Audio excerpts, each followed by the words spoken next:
Start. अध्यक्ष महोदय, मैं सरकार को विश्व बैंक की सहायता से कावेरी डेल्टा के आधुनिकीकरण के प्रथम चरण को अनुमति देने के लिए धन्यवाद देना चाहूँगा। इसकी अनुमानित लागत 80 करोड़ रुपए है। अगर इसका क्रियान्वयन किया जाता है तो यह 70,000 हेक्टेयर ज़मीन को लाभ पहुंचाएगी। मैं सरकार से यह अनुरोध करूंगा कि वह यह सुनिश्चित करने के लिए सभी जरूरी कदम उठाए कि नवीनीकरण शीघ्रता से हो व उचित ढंग से कार्यान्वित हो। मैं कहना चाहूँगा कि हमने कृषि के क्षेत्र में बहुत प्रगति की है। इस क्षेत्र में हमारी उपलब्धियां असाधारण हैं और पर्याप्त हैं।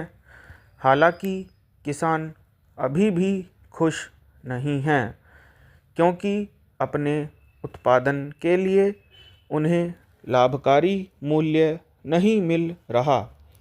तमिलनाडु में किसान धान के प्रत्येक क्विंटल पर 250 रुपये के समर्थन मूल्य और गन्ने के प्रत्येक टन पर 500 रुपये समर्थन मूल्य की अपेक्षा करते हैं।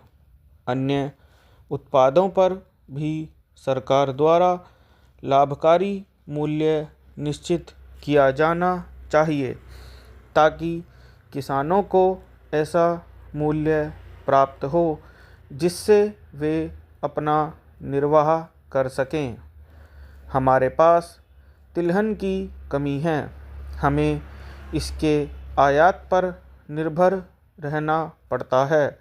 देश में तिलहन के उत्पादन के लिए हमें और प्रोत्साहन और सहायता देनी चाहिए। फिर कृषकों के ऋण के संबंध में जन मोर्चा ने वायदा किया था कि किसानों को 10,000 रुपये तक के ऋणों से मुक्त कर दिया जाएगा। उन किसानों को जिन्होंने राष्ट्रीयकृत बैंकों, अनुसूचित बैंकों और सहकारी बैंकों से ऋण लिया था, इसका वायदा मिलना चाहिए। अब स्वेच्छाकृत बकायादारों और अन्य बकायादारों में भेद किया जा रहा है। उन्होंने 10,000 रुपये तक के ऋणों को ऋण मुक्त करने का निश्चय किया है। इसे लागू कर दिया जाना चाहिए। इसे ध्यान में रखा जाना चाहिए और इसका पालन किया जाना चाहिए और इसे स्वीकार कर लेना चाहिए।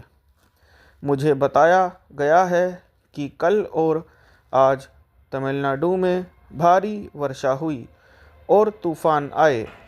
कल अवकाश है। मैं माननीय मंत्री जी से निवेदन करूंगा कि मद्रास और तमिलनाडु के अन्य भागों में बाढ़ से प्रभावित क्षेत्रों का निरीक्षण करें और सभी संभव सहायता करें और तमिलनाडु के लोगों को राहत पहुंचाने के लिए कदम उठाए जाएं। आदरणीय अध्यक्ष महोदय, आपने मुझे कृषि और जल संसाधन मंत्रालय पर बोलने का अवसर दिया। इसके लिए मैं आपका आभारी हूँ।